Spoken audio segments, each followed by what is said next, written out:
Antes de dar inicio a mi exposición, que versará sobre el Tratado de Prohibición de Armas Nucleares, en el cual me tocó acompañar muy de cerca a la presidenta del tratado, la embajadora Ellen White, quiero decir que me siento muy complacido de estar compartiendo con ustedes el día de hoy. Me siento como en casa, no solo porque soy abogado y miembro de este colegio desde el año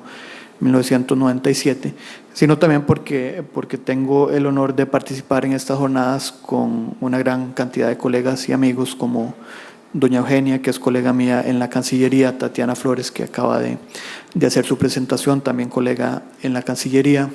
don Javier, colega en la Comisión Costarricense de Derecho Humanitario y ahora colega de paneles cada 15 días, que nos toca estar juntos, e incluso don Luis Alonso Serrano, que hoy no puede estar con nosotros, pero que figuraba en la lista de exponentes, que también es miembro de la comisión, y tuve el placer de trabajar muy de cerca con doña Elizabeth Odio cuando ella fue juez de la Corte Penal Internacional, y con don Héctor Olazolo, que también formaba parte de la Corte Penal Internacional y éramos compañeros de tenis en aquellos tiempos de La Haya. Entonces, para mí, esta es una excelente oportunidad para no solo compartir algunas ideas con amigos, sino también exponer un poco de lo que fue nuestra experiencia en la elaboración y el proceso para tener este tratado de prohibición de armas nucleares, que pienso yo, tal vez un poco con falsa modestia, que es uno de los mayores hitos de la diplomacia costarricense de los últimos años, ¿verdad? Como ustedes saben, la embajadora Ellen White presidió el proceso de forma magistral, y finalmente el 7 de julio del 2017 pudimos aprobar este tratado. Yo lo que quiero hacer hoy es comentarles un poco la historia de por qué es que tenemos este tratado y su importancia. Para esto es importante saber por qué es necesario tener un tratado de prohibición de armas nucleares, a pesar de que parece obvio, porque las armas nucleares es la principal amenaza que se cierne sobre la humanidad. Incluso cuando a veces vemos algunas películas de Hollywood donde viene un asteroide o vienen los extraterrestres, el arma al que se hace uso siempre, o por lo menos se piensa, es en las armas nucleares, porque su poder devastador es inconmensurable, ¿verdad? Una sola detonación nuclear puede dejar a un país o a una región sin posibilidad de tener subsistencia alimentaria. Todos los servicios sanitarios van a colapsar, la economía del país se va a venir a pique. O sea, no existe ningún país en el mundo, ni siquiera los más avanzados, que tengan posibilidad de hacer frente a una explosión nuclear.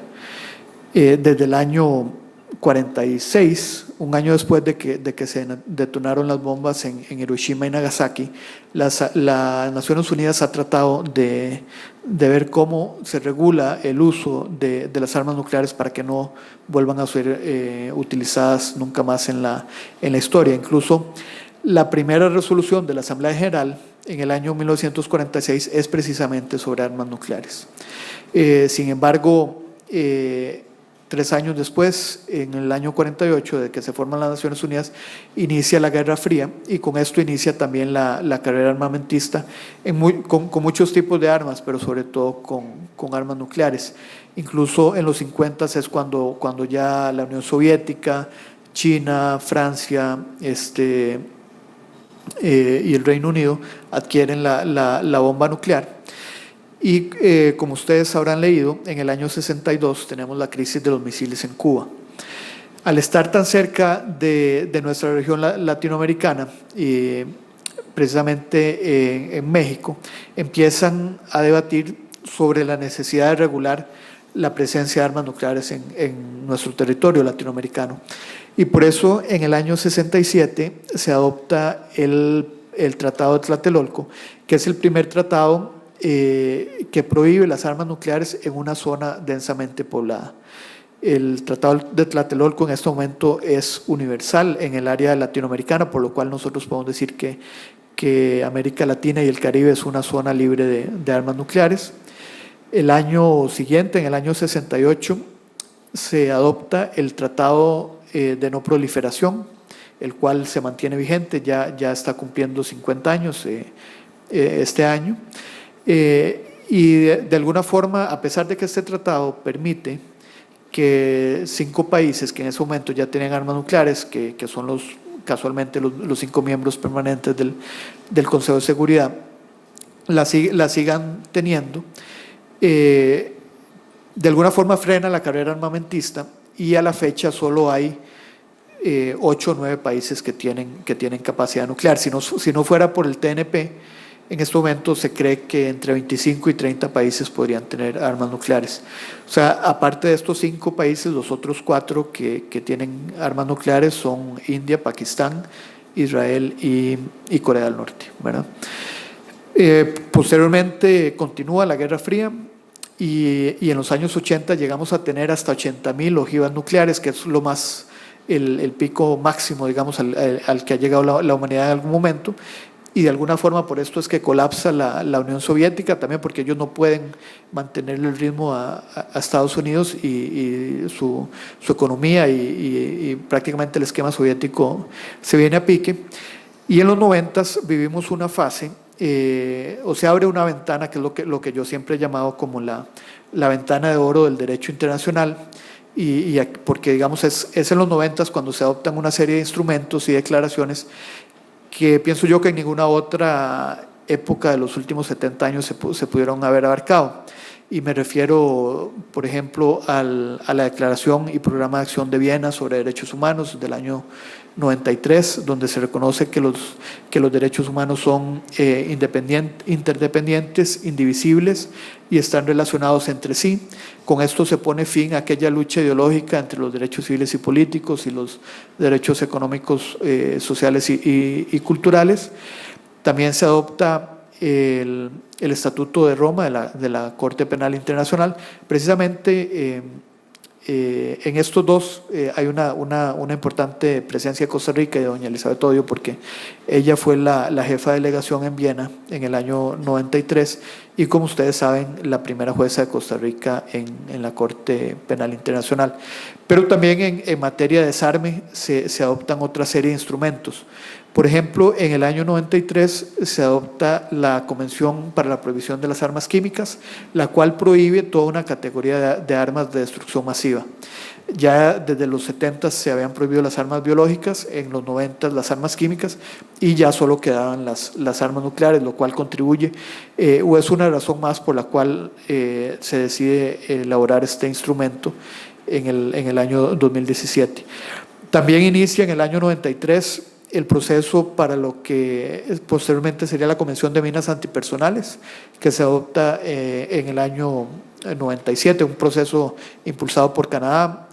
por eso se llama la Convención de Ottawa, y que le vale el premio Nobel a la campaña para la eliminación de las minas antipersonales y a Jody Williams en el año 97. Y 10 años más tarde, en un proceso similar, se adopta la Convención para la Prohibición de las Municiones de Racimo, sobre todo después de que en el año 2006 Israel bombardeara el Líbano con este tipo de armas que tienen un impacto humanitario muy, muy grande. Sin embargo, en materia de desarme nuclear existe una frustración, y ya con esto vamos llegando un poco al presente, porque no existen avances en los últimos años. Si bien es cierto, en el año 97 se adopta el Tratado de Prohibición de Ensayos Nucleares, las mismas negociaciones hacen que este tratado difícilmente algún día vaya a entrar en vigor, porque se necesita que todos los países que tienen capacidad nuclear, y no solo me refiero a armas nucleares, sean parte del tratado, que son más de 41 países, y hay algunos que incluso han manifestado que nunca lo van a ratificar. Desde el año 99 la conferencia de desarme en Ginebra está paralizada, incluso hasta la fecha no es posible adoptar una agenda y un programa de trabajo. Por eso es que también hay una cierta frustración de la comunidad internacional sobre el avance de las negociaciones sobre desarme nuclear, y a la vez se va creando un proceso paralelo que habla de los peligros y las consecuencias humanitarias de las armas nucleares. Por eso yo diría que hay 3 razones por la cual se decide en el año 2016 pedirle a las Naciones Unidas que convoquen esta conferencia. Primero, porque el TNP, que es el tratado que se adoptó en el 68, que les decía, el Tratado de No Proliferación, no avanza en las negociaciones, se ha quedado en lo que es la prohibición de la proliferación horizontal, pero no hay una reducción de los arsenales nucleares, ni una voluntad de los países poseedores de armas nucleares para iniciar negociaciones sobre el desarme nuclear. Por otro lado, en los años 2013 y 2014 existe un movimiento de países que realizan conferencias sobre el impacto humanitario de las armas nucleares y se tienen 3 conferencias en Oslo, en Nayarit, México, y en Viena, donde se decide que debemos caminar hacia la elaboración de un tratado que prohíba las armas nucleares. Y también existe un proceso paralelo dentro de Naciones Unidas que crea un grupo de trabajo para estudiar cómo se puede avanzar las negociaciones sobre desarme nuclear. En el 2013 hay una primera versión de este grupo de trabajo, la cual incluso es presidida por el embajador de Costa Rica en Ginebra, don Manuel Dengo, y en 2016 hay 2 sesiones más del grupo de trabajo.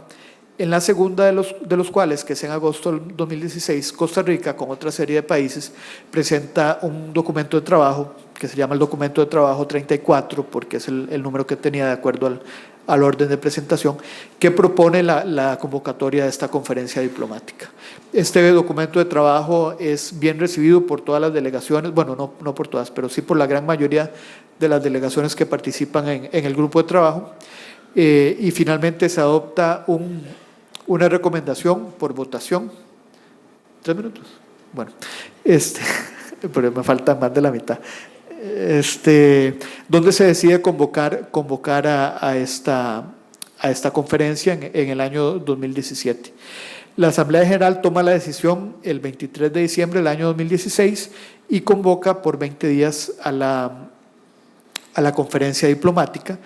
El 16 de febrero se decide que la presidenta va a ser la embajadora de Costa Rica en Ginebra, y las negociaciones tienen lugar entre marzo y junio y julio del año pasado, y finalmente, por una votación de 122 países a favor, una abstención y una en contra, se adopta el tratado. El tratado se abrió la firma el 20 de septiembre del año pasado. Costa Rica incluso el presidente Solís fue el único presidente que estuvo en la ceremonia de apertura y pudo dar un discurso, y a la fecha tiene 60 firmas y 14 ratificaciones. Costa Rica fue el país número 11 en ratificar. El 6 de julio, precisamente un día antes de que se cumpliera el primer aniversario, y como les digo, a la fecha hay 14 ratificaciones. Para que el tratado entre en vigor se necesitan 50 ratificaciones, y entrará en vigor 90 días después de que se deposite el documento de ratificación número 50. El tratado, el artículo más importante es el artículo 1, que es el que establece las prohibiciones. Ese nunca me lo he logrado aprender de memoria, entonces no es que lo voy a leer, pero por lo menos sí les puedo decir que prohíbe el desarrollo, la prueba, la producción, la fabricación, adquisición, posesión, almacenamiento, transferencia, uso, amenaza de uso y ayuda para cometer actos con armas nucleares. Como les decía, la importancia de este tratado es que va a estigmatizar el uso de las armas nucleares, que siempre han estado en las teorías de defensa de los países como algo de lo cual se sienten ellos orgullosos. Sin embargo, desde que se aprobó este tratado el año anterior, ha iniciado una campaña para estigmatizar el uso o la amenaza de uso de estas armas. En octubre del año pasado, al igual que hace 20 años, el Comité Nobel reconoció el esfuerzo de la sociedad civil para impulsar este tratado, y por eso también concedió el Premio Nobel de la Paz a la campaña para la eliminación de las armas nucleares, ICAN, el cual fue recibido el 10 de diciembre del año pasado. Como ustedes pueden ver, Costa Rica ha tenido una posición de liderazgo en este proceso, de lo cual creo que debemos sentirnos muy, muy orgullosos. Y ya se me acabó el tiempo, entonces con esto concluyo. Muchas gracias.